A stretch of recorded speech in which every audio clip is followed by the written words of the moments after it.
오늘 또 주님의 크신 은혜가 여러분들과 함께 하시기를 기도합니다. 무더운 여름 또 여러 가지 어려움이 있지만 하나님께서 우리의 건강과 또 우리의 상황을 지켜주시기를 간절히 기도합니다. 사람들은 누구나 어려움에 처하면 그 어려움에 맞서서 힘을 내려고 합니다. 그런데 그 어려움이, 그 상황이 지속되면 힘을 내다가도 점점 더 지치게 됩니다. 여러분은 요즘 어떠신가요? 어떤 어려움이 있거나 그것이 지속되어 힘을 내다가 혹시 지치시지는 않으셨는지요? 물론 여러분 각자의 어려움도 있으리라고 생각하지만 우리 모두가 겪는 어려움도 있습니다. 무더위가 계속되고 있어서 어렵습니다. 코로나도 생각보다 더 장기화되고 있어서 여러 가지 어려움이 있습니다. 뿐만 아니라 또 우리 교회의 상황도 오래되고 있어서 여러 가지 어려움이 있습니다. 이러한 문제들이 되면 우리에게 몇 가지 반응이 일어납니다. 쉽게 화를 내거나 조그마한 일에도 금방 감정적이 됩니다. 웃는 시간도 많이 줄어듭니다. 옆에 있는 사람에게 다정하게 대하기가 어렵습니다. 별거 아닌 것 같은데 엄청 섭섭할 때가 생깁니다. 그리고 불평이 자주 일어납니다. 왜 이런 이유가 생길까요? 물론 그 어려움이 하나의 원인일 것입니다. 그렇지만 그 어려움은 여전한데, 예전에는 잘했는데, 예전에는 그렇게까지 어렵지 않았는데 시간이 갈수록 자꾸 힘이 빠지고 지쳐가는 이유는 무엇일까? 그것이 신앙의 문제일까? 아니면 관계의 문제일까? 그렇죠. 그런 문제도 분명히 있습니다. 그러나 가장 중요한 것은 사랑의 문제가 아닐까 생각합니다. 나와 관계되는 모든 것에 대해 사랑이 문제가 생겼을 때 그런 모습이 될 것입니다. 아마 좀 전에 그러한 모습이 있었다면 그 사람의 삶에 사랑이라고 하는 단어가 사라진 것은 아닐까, 그렇게도 생각해 볼 수가 있습니다. 우리는 나 자신을 사랑할 때 보통 어떻게 하죠? 하나님이 나를 잘 지으셨구나, 하나님이 나를 멋있게, 남들이 뭐라고 하든 내가 볼 때 괜찮다, 하나님 이 정도면 됐어, 이렇게 생각하잖아요, 그죠? 그리고 무슨 일이 있어도 긍정적으로 우리가 대응을 하게 됩니다. 물론 그것이 지나치면 좀 문제가 되겠지만 말입니다. 그리고 다른 사람들과의 사이에도 마찬가지입니다. 우리 가족, 특별히 부부의 관계를 보면 사랑이 있을 때 아내가 만들어준 모든 것이 맛이 있습니다. 그러니까 무슨 맛이야? 라고 물으면 맛있어 라고 말합니다. 그렇게밖에 표현이 안 되는 거죠.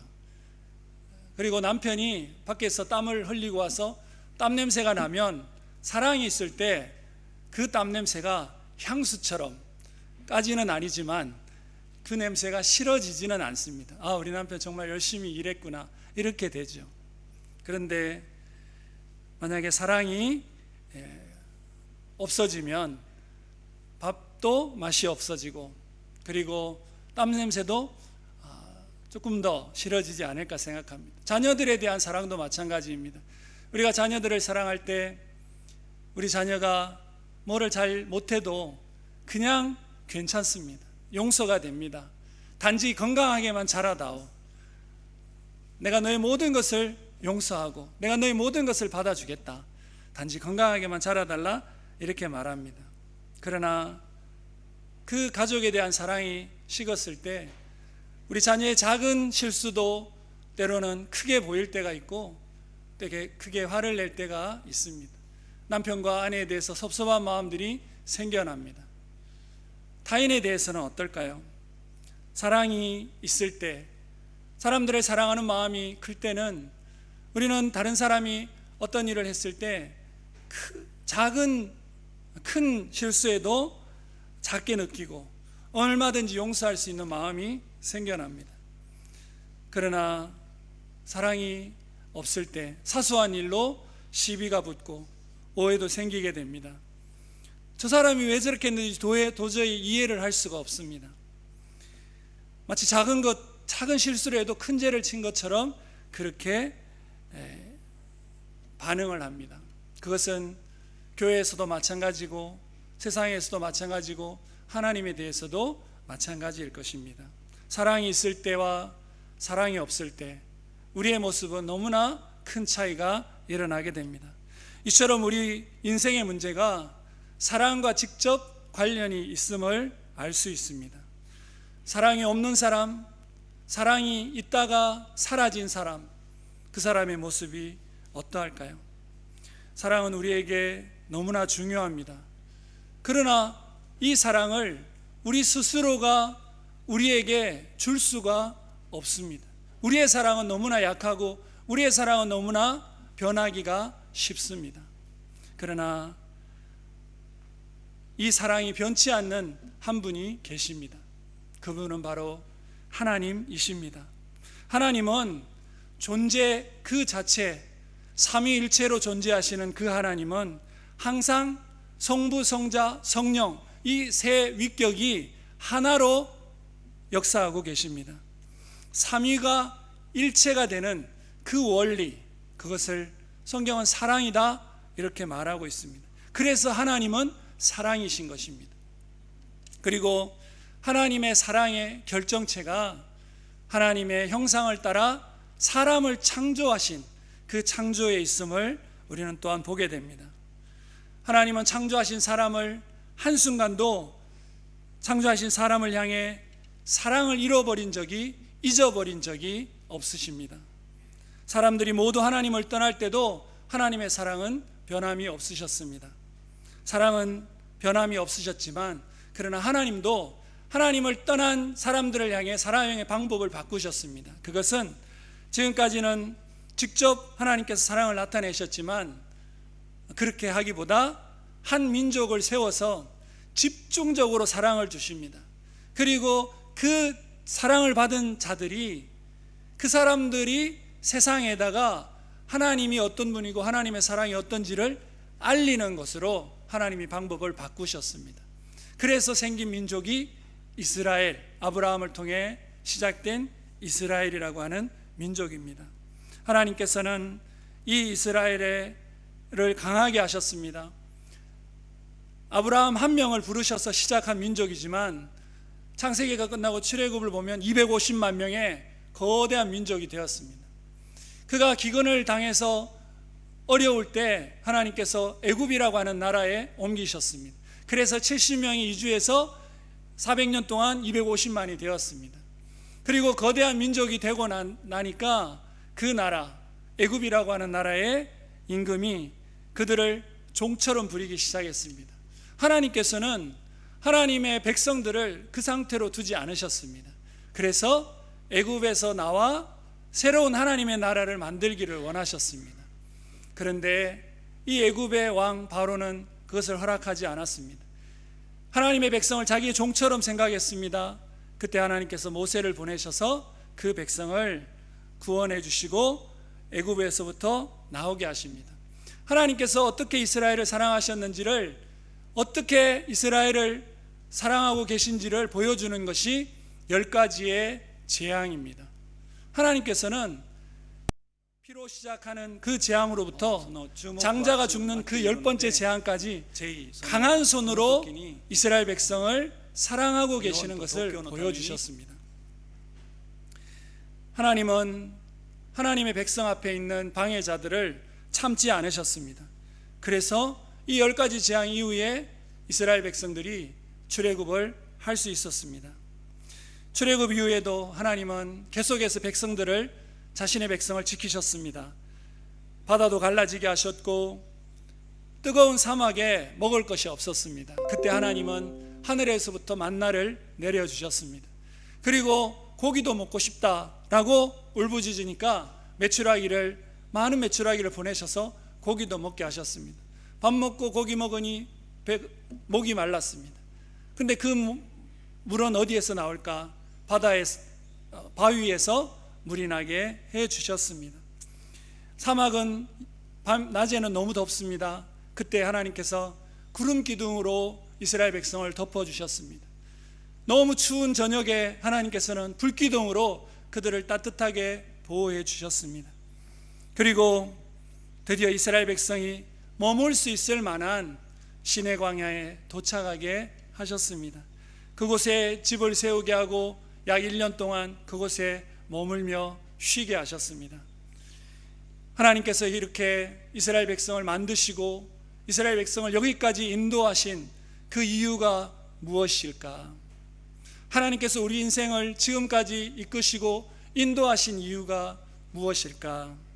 그것을 오늘 성경은 우리에게 이렇게 말하고 있습니다. 출애굽기 20장 2절의 말씀 다 같이 한번 읽어보겠습니다. 나는 너를 애굽 땅 종되었던 집에서 인도하여 낸 내 하나님 여호와니라. 이스라엘 백성들은 그렇게 만들어지고 그렇게 인도함을 받아서 왔지만 자신들을 만들고 자신들을 인도해 온 그분이 누구인지를 몰랐습니다. 끊임없이 인도함을 받고 끊임없이 구원을 받았음에도 불구하고 하나님이 누구신지 알지 못했습니다. 그래서 하나님께서 이 백성들에게 너희를 인도하여 낸 것이 나다, 너희를 인도하여 낸 하나님이 바로 나다라고 하는 것을 가르쳐 주시기 위해서 이렇게 말씀하셨습니다. 사람들은 하나님께서 모세를 보내셨을 때 모세에게 묻습니다. 너를 보낸 자가 누구냐? 그분이 우리를 구원할 수 있느냐? 그분이 무엇을 할 수 있느냐? 그리고 하나님의 능력으로 구원을 받았을 때 계속해서 불평하는 것을 우리는 보게 됩니다. 하나님은 그럼에도 불구하고 그 사랑을 멈추지 않으시고 그 애굽의 땅에서 구원을 해내셨습니다. 그리고 오늘 이렇게 말씀하십니다. 너를 종되었던 곳에서 인도하여 낸, 너를 구원한 그가 바로 하나님 여호와다, 이렇게 말씀하고 계십니다. 이것을 한마디로 정의하면 내가 너를 사랑하는 여호와다, 이렇게 말씀하시는 것이라 할 수 있을 것입니다. 하나님은 왜 끊임없이 이스라엘을 인도해 오셨을까요? 그 이유는 하나입니다. 그것은 바로 사랑하셨기 때문에 그렇습니다.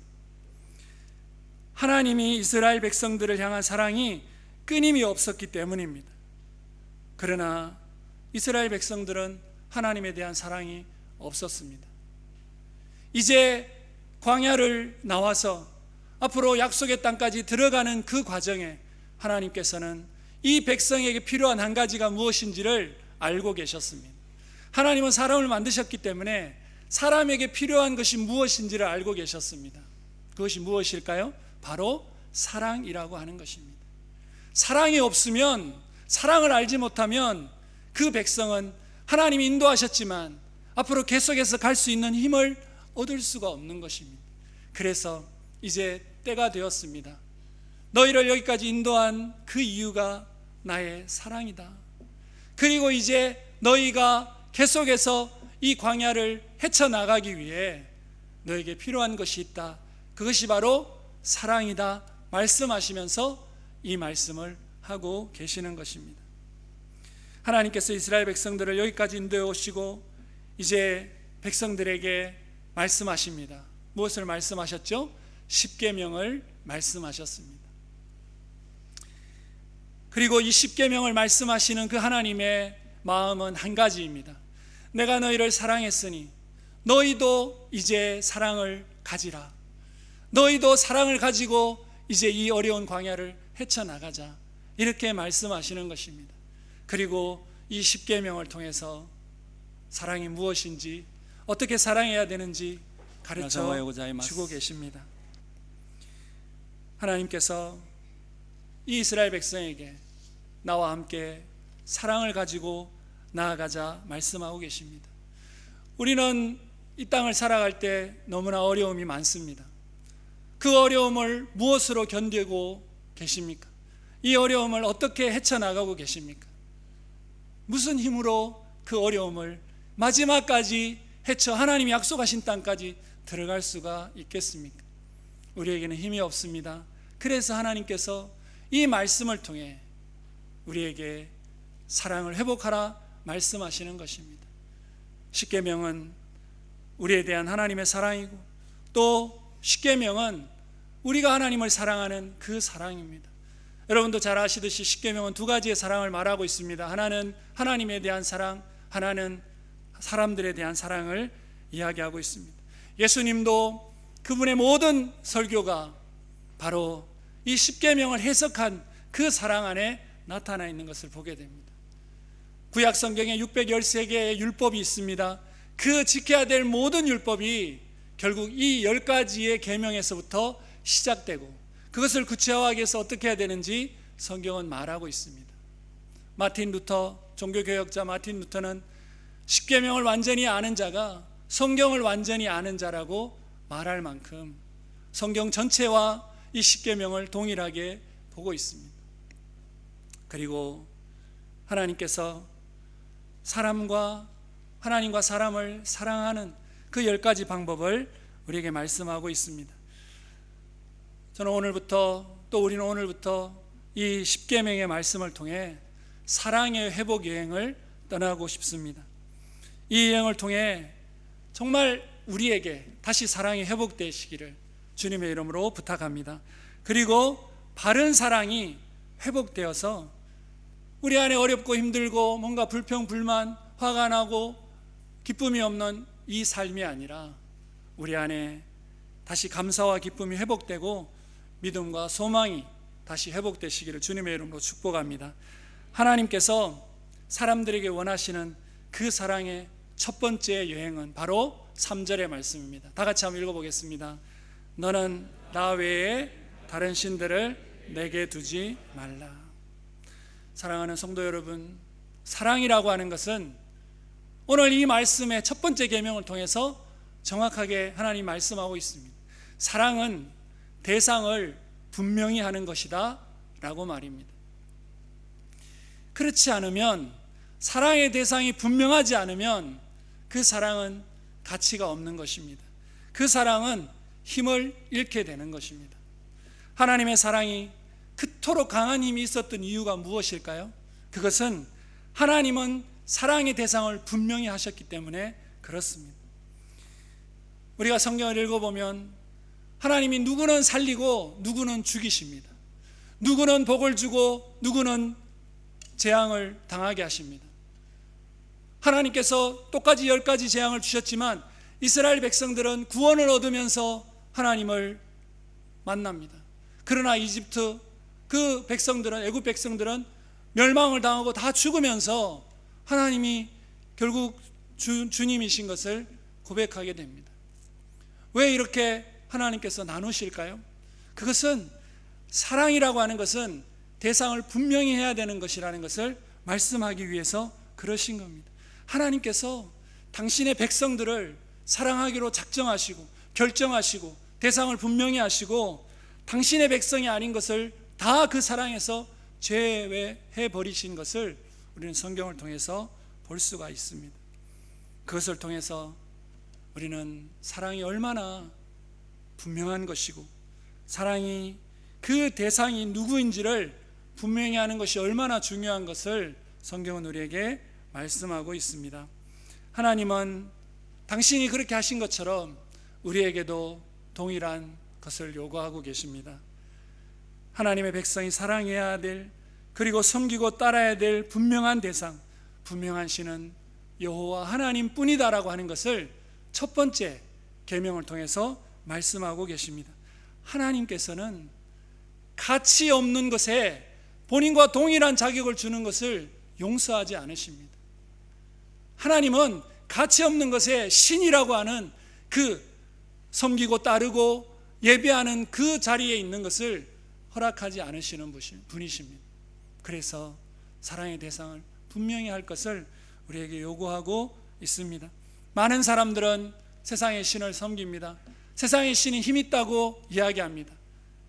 세상에 누군가 권력 있는 사람 또는 세상의 신들을 섬깁니다. 그러나 그 모든 것이 하나님 앞에 아무것도 아닌 것을 하나님이 10가지 재앙을 통해서 보여주셨습니다. 애굽 사람들은 주술사가 힘이 있다고 생각합니다. 강물이 힘이 있다고 생각합니다. 자연이 능력이 있다고 생각합니다. 태양이 신이라고 생각합니다.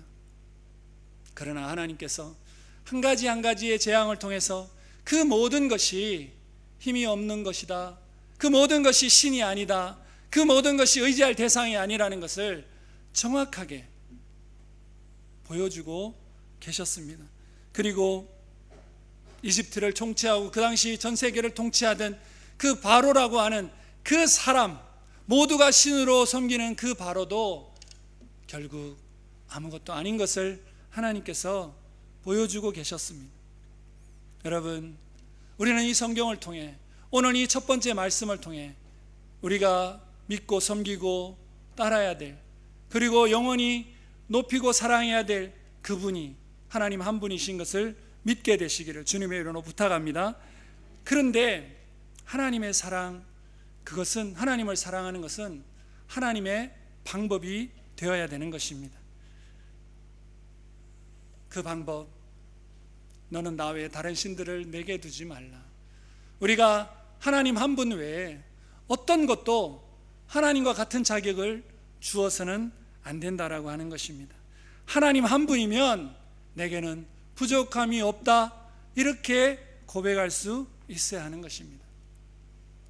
저는 한자를 보면서 늘 그런 생각을 합니다. 사람은 원래 행복하게 하나님께서 만드셨죠. 그래서 행복한 그 사람의 모습을 처음부터 가지고 있습니다.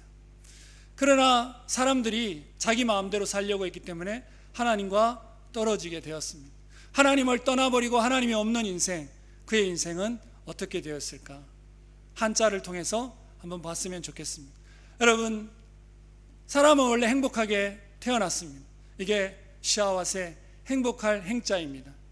행자의 첫 번째는 제일 위에 일자를 그림으로 시작합니다. 일자를 그리고 써나갈 때 행복할 행자가 됩니다. 그러나 사람들은 이 첫 번째, 그 하나, 유일하신 하나님을 떠나버립니다. 하나님을 버려버리고 하나님을 떠나게 됩니다. 그 결과 어떻게 됐을까요? 그 결과 인생은 행복에서 고통으로 바뀌게 되는 것입니다.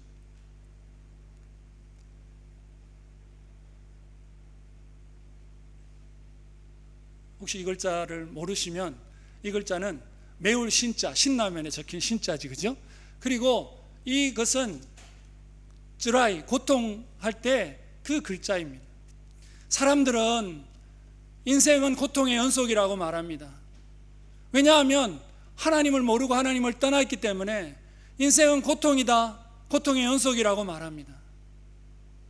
그래서 고통스러운 인생에 있는 사람들이 하나를 추가해서 그 하나, 나를 행복하게 해주는 그 하나를 찾으려고 노력을 합니다. 무엇을 내가 가지면 행복할까? 그 하나가 빠져있다라는 것을 모든 사람이 알고 있습니다. 왜? 하나님께서 사람을 지으셨으니까. 사람은 그 하나가 없을 때 그 하나의 그 허무함, 그 하나의 공허함을 알게 됩니다. 그래서 그 하나를 채우려고, 그 하나를 채워서 자기 인생을 행복하게 만들려고 합니다. 여러분, 언제부터 그 하나를 찾을까요? 그것은 바로 아주 어릴 때부터, 돌잔치 때부터 그 하나를 찾습니다. 여러분, 돌잔치 해보신 분도 있고 또 자녀를 돌잔치 하신 분도 있을 텐데, 그리고 일반 사람들이 그렇게 하죠. 그 돌잔치 때 뭘 하죠? 앞에 많은 것을 이렇게 두죠. 그리고 하나를 집게 만듭니다. 여러분, 혹시 무엇을 집었는지 기억나시나요? 그 하나를, 돈을 집으면 와, 부자가 된다, 이렇게 이야기합니다. 또 그 하나에 청진기를 잡으면 와, 의사가 된다 이야기하죠. 그리고 볼펜을 잡으면 박사가 되고, 또 망치를 잡으면 판검사가 되고, 그러니까 뭔가 하나를 잡게 만듭니다. 왜? 그냥의 인생은 고통스럽기 때문에, 그냥의 인생으로는 행복할 수 없기 때문에 무언가 하나를 잡게 만듭니다. 초등학생이 됩니다. 그러면 선생님이 그렇게 말합니다. 얘야, 너는 공부를 잘해야 돼. 공부를 잘해야 이 인생이 행복해지는 거야. 선생님이 공부, 그것을 그 하나라고 이야기합니다. 그런데 어떤 애들은 공부가 싫으니까 나는 그 하나를 운동으로 할 거야. 그래서 운동선수가 되기도 합니다. 그리고 고등학교를 끝나고 대학을 갈 때 좋은 대학 그 하나가 우리의 인생을 행복해 준다라고 사람들은 생각합니다. 그리고 또 대학을 졸업하면 어떤 남자 한 명이, 어떤 여자 하나가 나를 행복하게 해줄 거다. 그 결혼으로 내 인생의 행복을 가져오게 해줄 거다라고 말합니다. 그리고 취직하는 그 하나를 통해 좋은 취직 자리가 나를 행복하게 해줄 것이라고 생각합니다. 그리고 나중에 또 많은 것을 얻었을 때, 그래도 인생이 고통이야, 재미가 없어, 힘들어. 그러면 나를 행복하게 해줄 또 뭔가 취미를 찾거나 뭔가 나를 행복해 해줄 것을 찾게 되는 것을 바라봅니다. 그것을 얻은 사람들이 생활이 편리해집니다. 그것을 얻은 사람들은 정말 명예를 얻기도 하고 또 재물을 얻기도 하고 좋은 직장, 자기 이름을 알리고 할 수는 있습니다. 그러나 그들이 원하는 그 한 가지를 통해서 인생이 정말 행복해졌는가? 가장 많은 것을 얻었다고 생각하는 사람들이 어느 날 또 세상에 없는 뭔가를 하나를 더 취하려고 나쁜 것에 손을 대거나 뭔가 새로운 것을 자꾸만 그 하나를 추가해서 더 행복을 추가하려고 하고 있는, 그것이 우리의 인생이 아닌가 생각합니다. 그러나 우리의 인생을 정말 행복하게 해줄 것, 그것은 무엇일까? 저는 인생의 모든 것을 누렸던, 누구보다 부자였고 누구보다 권력이 있었고 누구보다 명예가 있었고 그리고 누구보다 지혜가 있었던 한 사람의 그 인생의 고백을 함께 읽어보고 싶습니다. 전도서 1장 1절에서 2절까지의 말씀입니다. 같이 한번 읽어보겠습니다. 다윗의 아들 예루살렘 왕 전도자의 말씀이라. 전도자가 이르되 헛되고 헛되며 헛되고 헛되니 모든 것이 헛되도다, 이렇게 말합니다. 여러분, 이 전도자는 솔로몬을 이야기합니다. 솔로몬은 자기 와이프가 3,000명이나 있었습니다.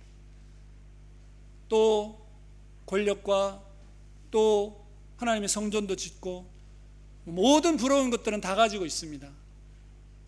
그리고 하나님이 최고의 지혜를 주셨습니다. 그런데 그가 그 인생의 마지막에 한 고백이, 그 모든 세상의 것들을 손에 얻었지만 그러나 인생은 헛된 것이었다, 그 모든 것이 헛되다라고 고백하면서 그가 마지막에 고백한 그 한 가지, 그것을 또한 보고 싶습니다. 잠언 1장 7절 같이 읽겠습니다. 여호와를 경외하는 것이 지식의 근본이오늘 미련한 자는 지혜와 언계를 멸시하느니라. 세상에서 가장 지혜롭다고 하는 그가 알았습니다. 세상에 있는 그 어떤 것도 나를 부자가 되게도 해주고 나를 힘있게도 해주지만, 그러나 나를 참으로 행복하고 나를 참으로 평안하고 나를 참으로 기쁘게 해줄 수 있는 것은 하나님 한 분이라고 하는 사실을 그 솔로몬이 이야기했습니다. 그런데 그의 아버지 다윗은 이 사실을 아주 어릴 때부터 알았습니다. 그래서 세상의 유일한 행복, 세상의 유일한 기쁨, 유일한 가치가 되는 그것이 바로 하나님 한 분인 것을 알고 이렇게 고백합니다. 여호와는 나의 목자시니 내게 부족함이 없으리로다. 하나님만이 나를 구원하시고 나를 인도하시고 나의 주님이시다 라고 말하고 있는 것입니다. 오늘 하나님 우리에게 주신 첫 번째 계명, 너는 나 외에는 다른 신들을 내게 두지 말라. 우리의 마음의 사랑의 대상이 하나님 한 분이 되시기를, 그 외치는 하나님의 음성에 귀 기울이시기를 주님의 이름으로 부탁합니다. 그래서 하나님 한 분, 그분이면 된다. 그분 한 분만을 인정하고 그분만을 섬기기로 선택하시는 여러분 되시기를 주님의 이름으로 기도합니다. 하나님과의 사랑의 회복, 이것이 우리에게 필요합니다. 그 출발은 우리의 선택에 달려 있습니다. 마지막으로 성경 구절을 읽고 싶습니다. 신명기 10장 15절 말씀입니다. 같이 한번 읽겠습니다. 여호와께서 오직 내 조상들을 기뻐하시고 그들을 사랑하사 그들의 후손인 너희를 만민 중에서 택하셨음이 오늘과 같으니라. 하나님께서 이 말씀을 통해 이스라엘 백성에게 말씀하십니다. 수많은 사람 중에 내가 너희를 택하였다. 너희 조상을 사랑하고 너희 조상을 택하고 너희 조상의 자손된 너희들이 지금 동일하게 내가 너희를 택하고 사랑하고 있다 말씀하십니다. 하나님은 우리를 선택해 주셨습니다. 하나님의 이 선택이, 하나님의 이 사랑이 우리에게 어떻게 나타나고 있습니까? 그리고 이 사랑에 반응하는 믿음의 선배 한 분의 또 이야기도 마지막으로 보고 싶습니다. 여호수아 24장 15절 말씀입니다. 같이 한번 읽겠습니다. 만일 여호와를 섬기는 것이 너희에게 좋지 않게 보이거든 너희 조상들이 강 저쪽에 섬기던 신들이든지 또는 너희가 거주하는 땅에 있는 아모리 족속의 신들이든지 너희가 섬길 자를 오늘 택하라. 오직 나와 내 집은 여호와를 섬기겠노라 하니. 하나님께서 우리를 택해 주셨습니다. 우리가 택함을 받을 수 있는 자격이나 어떤 능력을 가지고 있는 사람이 아닙니다. 그냥 하나님이 우리를 사랑하셔서 우리를 택해 주셨습니다. 그리고 여기까지 인도해 주셨습니다. 이제 주님이 우리에게 부탁하십니다. 너도 사랑을 회복해서 그 사랑을 가지고 함께 가자 말씀하시면서 하나님을 선택해 주기를, 그리고 그 사랑이 회복돼서 다시 하나님 우리에게 주시는 기쁨과 평안과 은혜가 회복되기를 기도하고 하나님 부탁하고 계십니다. 사랑하는 성도 여러분, 다시 사랑이 회복되었으면 좋겠습니다. 우리가 교회를 올 때 교회에 대한 사랑이 있으면 주일을 기다립니다. 하나님에 대한 사랑이 있으면 주일을 기다리고 예배를 기다립니다.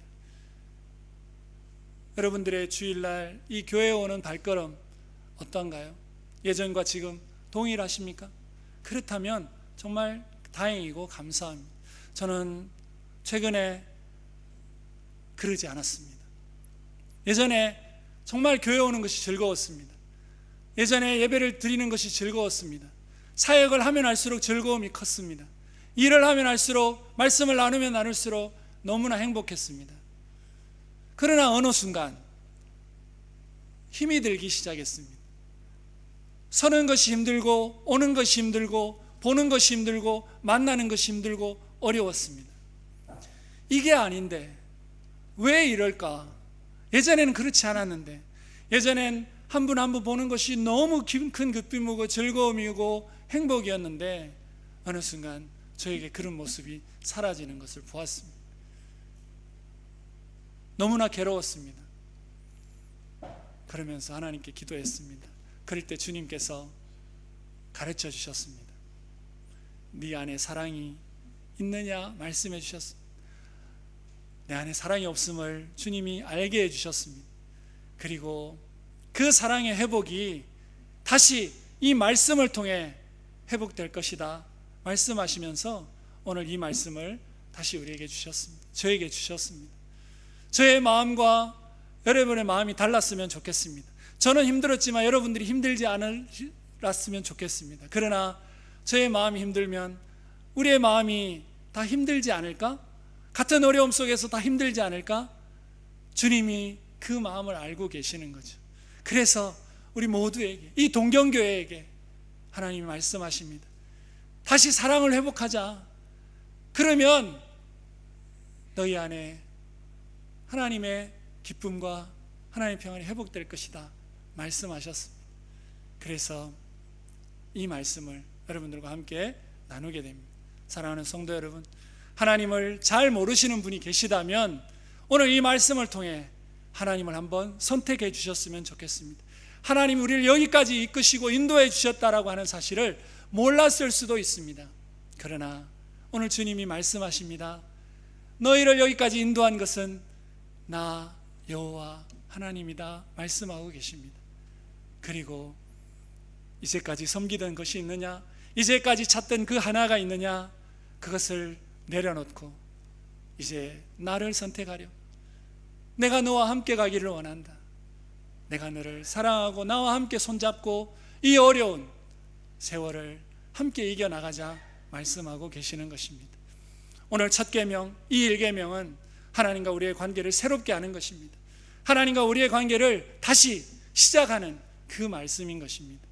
주님과의 관계를 새롭게 시작하고 그것이 잘 안 되어 있다고 생각하실 때 하나님 우리에게 주시는 그 선택하는 그 마음을 가지고 오늘 이번 한 주 매일매일 이 첫 번째 계명을 묵상하시고 내가 찾고 있던 그 하나, 그것이 유일하신 하나님이 되시기를 주님의 이름으로 축원합니다. 기도하겠습니다. 하나님 아버지, 감사합니다. 하나님이 누구이신지 몰랐던 저희에게 하나님이 우리를 인도하셨던 분인 것을 말씀해 주셔서 감사합니다. 우리가 인생의 행복을 위해 찾고 찾았던 수많은 것들이 있었지만 이제 그 우리의 인생을 행복하게 해주는 그 한 가지, 그분이 하나님이신 것을 알게 되었습니다. 하나님, 아는 것에 그치지 않게 하여 주시고 주님을 선택하는 저희들 되게 하여 주시옵소서. 우리가 의지했던 모든 것을 내려놓고 하나님만 선택하는 저희들 되게 하여 주시옵소서. 그래야 이 세상 더 이상 힘들어하지 않고 하나님과 함께 즐겁고 기쁘게 하나님 마지막까지 헤쳐가는 저희들 되게 하여 주시옵소서. 예수님의 이름으로 기도하옵나이다. 아멘.